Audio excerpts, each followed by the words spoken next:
ज्येष्ठ समाजवादी विचारवंत पन्नालाल सुराणा यांचं निधन झालंय। वयाच्या 93व्या वर्षी त्यांनी अखेरचा श्वास घेतलाय। धाराशिव जिल्ह्याच्या नळदुर्गमधील आपलं घर इथं रात्री जेवणानंतर त्यांना उलटीचा त्रास झाला, त्यामुळे त्यांना सोलापुरातल्या रुग्णालयात दाखल करण्यात आलं। मात्र उपचारापूर्वीच त्यांची प्राणज्योत मालवल्याची माहिती डॉक्टरांनी दिली। संपूर्ण आयुष्य समाजासाठी देणाऱ्या पन्नालाल सुराणा यांच्या निधनानंतर त्यांचं पार्थिव शरीर शासकीय रुग्णालयाला देहदान करण्याचा निर्णय घेण्यात आल्याची माहिती आहे। 9 जुलै 1933 रोजी सोलापूर जिल्ह्यातल्या बार्शीमध्ये त्यांचा जन्म झाला होता।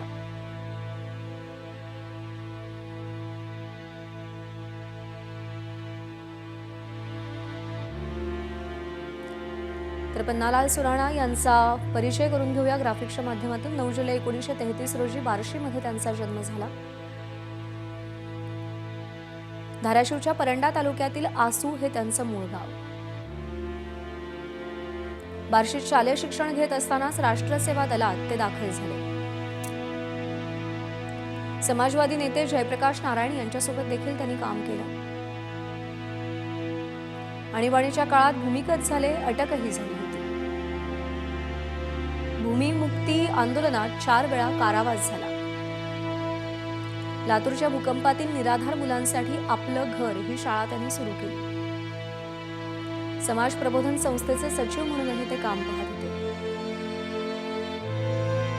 समाजवादी पक्षाच्या राज्य शाखेचे ते सचिवही होते। 1986 ते 93 या काळात दैनिक मराठवाडाचे संपादक होते। सध्या म्हणजे 2009 साली ते सोशलिस्ट फ्रंटचे राष्ट्रीय सचिव झाले। साने गुरुजी कथामालेचे अध्यक्ष होते। राजकीय, आर्थिक, वैज्ञानिक विषयांवर 40हून अधिक पुस्तकांचे त्यांनी लेखन केले।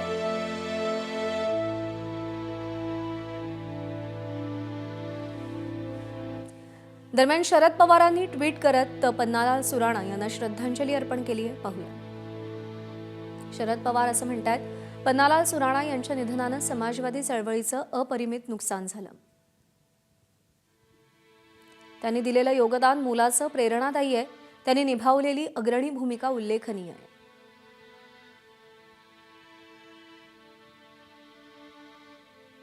तर प्रकाश आंबेडकर यांनी देखील ट्विट करत श्रद्धांजली अर्पण केली आहे। पाहूया।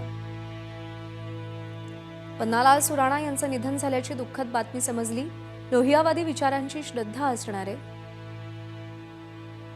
फुले शाहू आंबेडकर वंचित बहुजन चळवळीवरील त्यांची आस्था त्यांनी जोपासली होती। त्यांना वंचित बहुजन आघाडी आणि आंबेडकर परिवाराच्या वतीनं भावपूर्ण आदरांजली।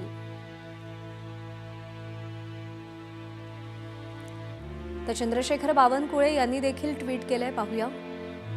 ज्येष्ठ समाजवादी नेते, विचारवंत, सामाजिक कार्यकर्ते पन्नालाल सुराणाजी यांच्या निधनाची बातमी दुःखद आहे। त्यांनी आपलं संपूर्ण आयुष्य वंचित, शोषित, शेतकरी, शेतमजूर यांच्या हक्कांसाठी समर्पित केलं। लातूर भूकंपानंतर निराधार मुलांसाठी स्थापन केलेल्या आपले घर या संस्थेमुळे अनेकांना आधार मिळाला, शिक्षण आणि जगण्याची नवी वाट मिळाली। पन्नालाल सुराणाजी यांना माझी भावपूर्ण श्रद्धांजली। एबीपी माझा, उघडा डोळे बघा नीट।